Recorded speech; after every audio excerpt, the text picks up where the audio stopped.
नमस्कार, जय हिंद, वंदे मातरम दोस्तों। मैं नवदीप सिंह तक्षशिला बुंदेलखंड में आपका एक बार फिर से स्वागत करता हूं। तो जैसा कि आप देख रहे हैं, मध्य प्रदेश शिक्षक वर्ग 3 पात्रता परीक्षा के लिए ये हमारा अगला प्रैक्टिस सेट है। आपका practice set number 24, 23 practice set हम कर चुके हैं। जिसने अभी तक ना देखे हों, ना लगाए हों, सॉल्व किए हों, तो वो प्रैक्टिस सेट की जो प्लेलिस्ट बनी हुई है वर्ग 3 प्रैक्टिस सेट, उस पर जाके सारे प्रैक्टिस सेट सॉल्व कर सकते हैं।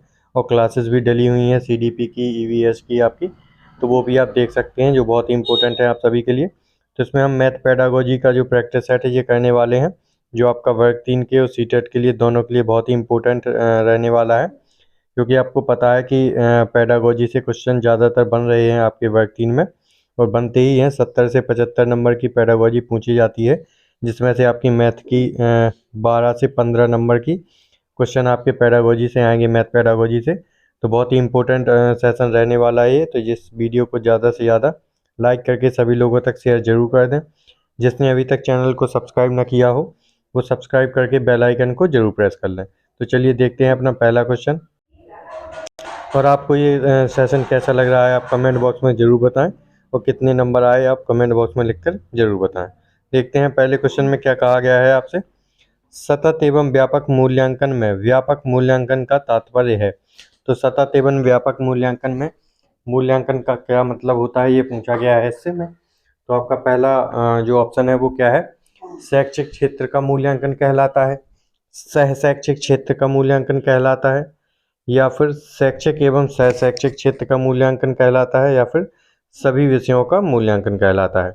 तो इसका क्या आपका बिल्कुल सही आंसर हो जाएगा, आप कमेंट बॉक्स में ज़रूर बताएं। और इस वीडियो को सभी लोग दोस्तों तक, अपने मित्रों तक शेयर जरूर कर दें। तो क्या इसका सही आंसर होगा, तो जो इसका बिल्कुल सही आंसर हो जाएगा वो हो जाएगा आपका क्या, ऑप्शन नंबर 3, शैक्षिक एवं सह शैक्षिक क्षेत्र का मूल्यांकन बिल्कुल आपका सही आंसर हो जाएगा। तो इसका ऑप्शन नंबर 3 बिल्कुल सही आंसर हो जाएगा। तो जितने भी आपके सही आंसर हो आप कमेंट बॉक्स में जरूर एक बार लिखकर बताएं कि कितना स्कोर आपका आ रहा है 10 में से। अगले क्वेश्चन पर चलते हैं। इसमें क्या पूछा गया है, इकाई को पढ़ाना समाप्त करने के बाद आप पढ़ाई गई इकाई में अपने विद्यार्थियों की उपलब्धियों और योग्यता की सीमा निर्धारित करने में रुचि लेंगे। गणित की कक्षा में इस प्रकार के मूल्यांकन को डैश के रूप में जाना जाता है। तो इसको किस रूप में जाना जाता है ये पूछा गया है आपसे। तो किस रूप में जाना जाता है आप ऑप्शन देख लेंगे। पहला है नैदानिक मूल्यांकन, दूसरा है आपका निर्माणात्मक मूल्यांकन, तीसरा है आपका योगात्मक मूल्यांकन, चौथा है आपका गैर रचनात्मक मूल्यांकन। तो इसको किस नाम से जाना जाता है, आपको किस प्रकार से मूल्यांकन के रूप में देख सकते हैं। तो इसका जो सही आंसर हो जाएगा वो हो जाएगा आपका ऑप्शन नंबर 3, योगात्मक मूल्यांकन। कौन सा, ऑप्शन नंबर 3 इसका बिल्कुल सही आंसर हो जाएगा। तो अगले क्वेश्चन पर चलते हैं। इस क्वेश्चन में क्या पूछा गया है आपका, शिक्षण अधिगम प्रक्रिया के क्रियान्वयन स्तर पर जो मूल्यांकन किया जाता है उसे उसे कहा जाता है। तो जो आपके क्रियान्वयन स्तर पर जो मूल्यांकन किया जाता है उसको क्या कहा जाता है, इसमें ये पूछा गया है आपसे। तो इसको क्या कहा जाता है आप जरूर बताएं। इसके जो ऑप्शन है वो हो जाएंगे आपके ऑप्शन नंबर 1, अंतःक्रियात्मक मूल्यांकन, नंबर 2 रचनात्मक मूल्यांकन, नंबर 3 योगात्मक मूल्यांकन, या फिर उद्देश्यात्मक मूल्यांकन। तो इसको क्या कहा जाता है, तो जो आपका अधिगम प्रक्रिया में जो क्रियान्वयन स्तर पर जो मूल्यांकन होता है उसको कहा जाता है आपका अंतःक्रियात्मक मूल्यांकन। क्या कहा जाता है, अंतःक्रियात्मक मूल्यांकन। ऑप्शन नंबर 1 इसका बिल्कुल सही आंसर हो जाएगा। आप वन लाइनर बना के लिख सकते हैं कि शिक्षण अधिगम प्रक्रिया में क्रियान्वयन स्तर पर जो मूल्यांकन होता है उसको अंतःक्रियात्मक मूल्यांकन कहा जाता है। यहाँ से सीधे सीधे क्वेश्चन बनते हैं क्योंकि। तो अगले क्वेश्चन पर चलते हैं। अगले क्वेश्चन में क्या कहा गया है आपका, निम्नलिखित में से कौन सी तकनीकें गणित के अभ्यर्थियों की आकलन के लिए है। तो इन तीन में से कौन सी गणित के अभ्यर्थी के लिए आकलन के लिए होंगे, परियोजना, पोर्टफोलियो, प्रदर्शन में भागीदारी। तो क्या सही होगा इन तीनों में से, 1 और 2 सही, 2 और 3 सही, 1, 2 तथा 3 सही, या फिर केवल 1 सही। तो क्या सही हो जाएगा इसका, तो इसका जो ऑप्शन नंबर 3 है वो सही हो जाएगा, क्योंकि इसके जो 3 ऑप्शन है वो बिल्कुल ही सही आंसर है। 3 नंबर का सही हो जाएगा आपका। जो आपकी अभ्यर्थी की जो तकनीकें होती हैं गणित में आकलन के लिए, वो परियोजना विधि भी होती है, पोर्टफोलियो विधि भी होती है, और प्रदर्शन में भागीदारी भी होती है। इसका ऑप्शन नंबर 3 तीनों सही हो जाएंगे। अगले क्वेश्चन पर चलते हैं। ये थोड़ा लंबा क्वेश्चन है। इसमें क्या पूछा गया है, गणित में विद्यार्थियों के अधिगम के आकलन के लिए निम्नलिखित में से कौन सी वांछनीय रणनीति है। तो क्या पूछा है, अधिगम के आकलन के लिए कौन सी रणनीति सबसे सही हो जाएगी, ये बताना है आपको। तो पहला है, शिक्षक बच्चे के प्रदर्शन का रिकॉर्ड रखने के लिए विभिन्न तकनीकों या साधनों को अपना सकते हैं। अगला हो जाएगा, शिक्षक को मूल्यांकन के आधार के रूप में छात्रों के उत्तरों के औचित्य को पूरी तरह से अनदेखा करना चाहिए। ये तो बिल्कुल ही गलत हो जाएगा कि अनदेखा करना चाहिए। छात्रों के पिछले ज्ञान का आकलन करने के लिए शिक्षक को किसी विषय को शुरू करने से पहले परीक्षण करना बंद कर देना चाहिए। तो परीक्षण करना बंद कैसे कर सकते हैं, ये भी आपका गलत हो जाएगा। अगला है आपका चौथा नंबर का, शिक्षक को हमेशा बेहतर और प्रमाणिक परिणाम के लिए आकलन तकनीक के रूप में योगात्मक मूल्यांकन को चुनना चाहिए। तो आपका ऑप्शन नंबर 4 और 1 में से कौन सा बिल्कुल सही आंसर हो जाएगा इसके गणित के अधिगम के आकलन के लिए। तो जो इसका सही आंसर हो जाएगा वो हो जाएगा ऑप्शन नंबर 1। शिक्षक अब बच्चे के प्रदर्शन का रिकॉर्ड रखने के लिए विभिन्न तकनीकों और साधनों को अपना सकते हैं। बिल्कुल सही बात है ये। तो इसका ऑप्शन नंबर 1 बिल्कुल सही आंसर हो जाएगा। अगले क्वेश्चन पर चलते हैं। इसमें क्या पूछा गया है, निम्नलिखित में से किसका प्रयोग गणित में अक्षम बच्चों के अधिगम की आकलन रणनीति के रूप में किया जा सकता है। तो जो गणित में अक्षम बच्चे हैं उनके किसके रूप में किया जा सकता है आकलन रणनीति के रूप में। तो रूब्रिक्स और पोर्टफोलियो का, प्रदत्त कार्य का, व्यक्तिगत आकलन का, या फिर क्रम निर्धारण मान या रेटिंग स्केल का। तो इसमें क्या सही आंसर हो जाएगा, तो इसका जो 100% सही आंसर हो जाएगा वो हो जाएगा व्यक्तिगत आकलन, ऑप्शन नंबर 3।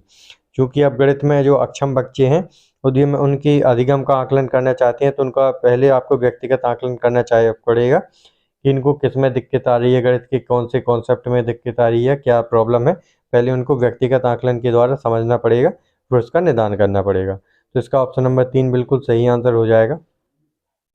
अगले ऑप्शन पर चलते हैं। अगले ऑप्शन में क्या कहा गया है अगले क्वेश्चन में, इसमें बताया गया है मूल्यांकन के लिए रूब्रिक्स का उपयोग करने की एक संभावित सीमा क्या है। तो रूब्रिक्स का उपयोग करने की एक संभावित सीमा क्या हो गई ये बतानी है। पहला है, ग्रेडिंग में विषय परकता, मात्रात्मक आकलन के लिए सीमित उपयोग, उच्च स्तर की चिंतन क्षमता का आकलन करने में असमर्थता, या फिर स्पष्ट मानदंड विकसित करने में कठिनाई। तो इसका क्या सही आंसर होगा चारों में से, कि जो आपके मूल्यांकन के लिए रूब्रिक्स का उपयोग करने की एक संभावित सीमा क्या होगी। तो इसकी जो एक संभावित सीमा होगी वो होगी ग्रेडिंग में विषय परकता। ऑप्शन नंबर 1 बिल्कुल सही आंसर हो जाएगा, ऑप्शन नंबर 1। अगले क्वेश्चन पर चलते हैं। अगले क्वेश्चन में क्या कहा गया है, शिक्षार्थियों में गणितीय सृजनात्मकता के आकलन के लिए निम्नलिखित में से कौन सी मूल्यांकन योजना सर्वोत्तम रूप से उपयुक्त है। तो शिक्षार्थियों के लिए कौन सी जो मूल्यांकन योजना सर्वोत्तम होगी ये बताना है आपको।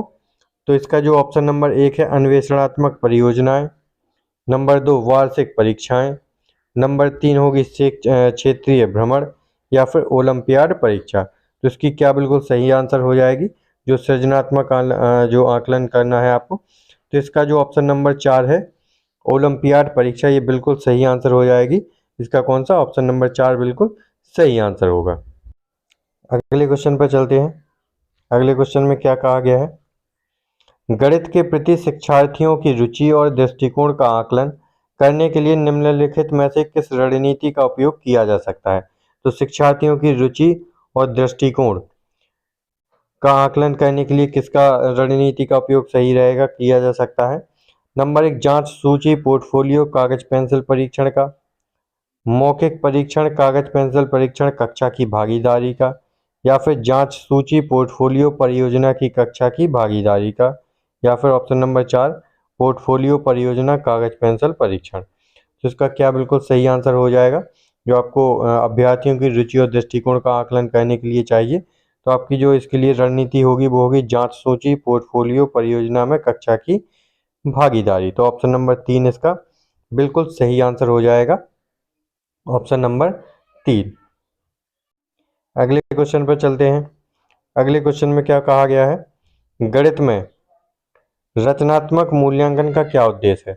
तो गणित में रचनात्मक मूल्यांकन का क्या उद्देश्य है ये पूछा गया है आपसे। तो इसका क्या उद्देश्य हो जाएगा, इसमें ऑप्शन नंबर जो 1 दिया गया है उसमें क्या कहा गया है, छात्रों की सूक्ष्म अधिगम कठिनाइयों को पहचाना, छात्रों की अधिगम में प्रमुख कठिनाइयों की पहचान, छात्रों में प्रवेश व्यवहार की पहचान, या फिर छात्रों की गंभीर अधिगम कठिनाइयों का निदान करना। तो रचनात्मक मूल्यांकन का उद्देश्य क्या होगा ये बताना है आपको। तो इसमें जो होगा इसका सही आंसर हो जाएगा वो हो जाएगा ऑप्शन नंबर 1, छात्रों की सूक्ष्म अधिगम कठिनाइयों में की जो पहचान होगी वो रचनात्मक मूल्यांकन का प्रमुख उद्देश्य होना चाहिए कि जो उसमें छात्रों की अधिगम में जो सूक्ष्म अधिगम में कठिनाई आ रही है उसका पता लगाया जाए, उसका निदान किया जाए। तो ऑप्शन नंबर 1 इसका बिल्कुल सही आंसर हो जाएगा। तो ये हमारे 10 क्वेश्चन पूरे कंप्लीट हो चुके हैं। 10 में से कितना स्कोर आपने किया है ये ज़रूर आप कमेंट बॉक्स में लिख के बताएं। आप कमेंट बॉक्स में कमेंट करते हैं कि कितना क्या कैसा सही लग रहा है या नहीं। आप ज़रूर अपना कीमती थोड़ा सा समय दें और कमेंट बॉक्स में ज़रूर लिख के बताएं कि क्लास आपको कैसी लग रही है और आपके कितने क्वेश्चन सही हो रहे हैं, क्योंकि ये बहुत ही इंपॉर्टेंट क्वेश्चन है आप सभी के लिए। तो इस वीडियो को ज़्यादा से ज़्यादा लाइक करके सभी तक शेयर ज़रूर कर दें। मिलते हैं अगली वीडियो में। जय हिंद दोस्तों।